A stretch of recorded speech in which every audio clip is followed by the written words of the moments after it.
Perkenalkan, nama saya Maulani Agustina. Saya merupakan peserta Latsar CPNS Kabupaten Ciamis tahun 2022, kelompok 1, angkatan 1, NDH 17. Jabatan saya sebagai terampil prekamedis di RSUD kelas C Ciamis. Pada kesempatan kali ini, saya akan menjelaskan mengenai analisis isu dan gagasan kreatif mewujudkan Smart Governance di RSUD kelas C Ciamis. Berikut merupakan isu yang ditemukan di RSUD Ciamis. Yang pertama, belum optimalnya penggunaan aplikasi antrian online. Kedua, keterlambatan distribusi berkas rekamedis. Ketiga, ketidaklengkapan dan ketidakterbacaan pengisian berkas rekamedis. Keempat, belum optimalnya penggunaan SIM RS di RSUD Ciamis. Kelima, pasien antri dari subuh, dokter tidak ada di tempat. Dan yang keenam adalah duplikasi nomor rekamedis. Isu yang pertama adalah belum optimalnya penggunaan aplikasi antrian online. Dengan adanya isu ini, antrian pasien di RSUD Ciamis masih menggunakan antrian manual atau onsite, sehingga menyebabkan antrian yang sangat panjang. Selain dari itu juga, menyebabkan semakin lamanya pelayanan terhadap pasien. Adapun pihak yang terkait dengan adanya isu tersebut adalah pasien dan karyawan. Dan ini pun berpengaruh terhadap nilai standar pelayanan minimal. Isu yang kedua adalah keterlambatan distribusi berkas rekamedis.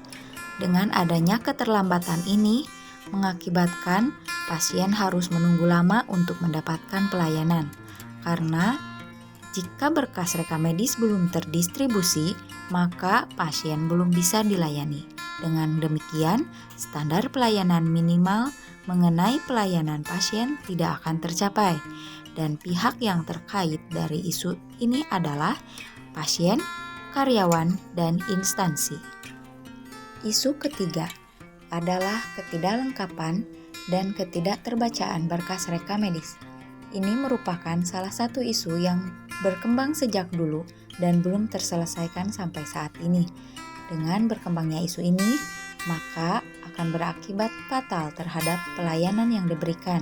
Di antaranya, akan timbul kekeliruan dalam pemberian obat, penata laksanaan pasien, terapi yang diberikan terhadap pasien, juga terhadap pengklaiman BPJS yang sangat berhubungan dengan diagnosa dan obat yang ditentukan. Adapun pihak yang terkaitnya adalah pasien, karyawan, dan instansi. Kemudian, isu yang keempat adalah belum optimalnya penggunaan SIM RS di RSUD Ciamis. Isu ini mengakibatkan keterlambatan informasi dan juga menghambat pelayanan karena sudah terdapat beberapa instalasi yang pelayanannya harus menggunakan SIM RS. Jika terdapat satu unit saja yang tidak menggunakan aplikasi tersebut dengan baik dan benar, maka akan menghambat pekerjaan unit yang lain. Pihak yang terkait adalah seluruh karyawan di RSUD Ciamis. Lalu, isu kelima adalah pasien antri dari subuh, dokter tidak ada di tempat. Berita ini muncul pada saat Bupati Kabupaten Ciamis melakukan sidak ke rumah sakit. Dengan adanya isu ini, terlihat sekali ketidakempatian dokter terhadap pasien. Pasien sudah mengantri lama, namun harus menunggu lagi karena dokter belum datang. Hal ini sangat menghambat dan mempengaruhi kualitas layanan yang diberikan oleh rumah sakit terhadap pasien. Pihak yang terkait adalah pasien, karyawan, instansi, dan juga pemerintah. Dan yang terakhir adalah duplikasi nomor rekamedis. Duplikasi nomor rekamedis adalah satu orang memiliki dua nomor rekamedis atau satu nomor rekamedis dimiliki oleh dua orang pasien. Isu ini terlihat sangat sederhana dan tidak berpengaruh terhadap apapun. Namun jika dikaji, hal ini sangat fatal. Masalah yang timbul dari ketidaktelitian petugas ini bisa mengakibatkan banyak kesalahan. Di antaranya, jika satu orang memiliki dua nomor rekamedis, maka akan terjadi ketidaksinambungan pengobatan dan yang paling fatal dapat mengakibatkan salah pemberian obat dan terapi. Pihak yang terkait adalah pasien dan petugas pendaftaran, juga petugas reka medis. Berdasarkan 6 isu tersebut, maka saya memilih satu isu untuk dianalisis. Teknik tapisan isu yang digunakan yaitu teknik USG. U adalah urgensi, yaitu seberapa mendesak isu tersebut harus dibahas. S adalah seriousness, yaitu dikaitkan dengan akibat yang akan timbul. Dan G adalah growth, yaitu kemungkinan yang muncul jika isu tersebut berkembang. Teknik ini ditentukan menggunakan skala nilai 1-5. Isu yang memiliki skor tertinggi merupakan isu prioritas.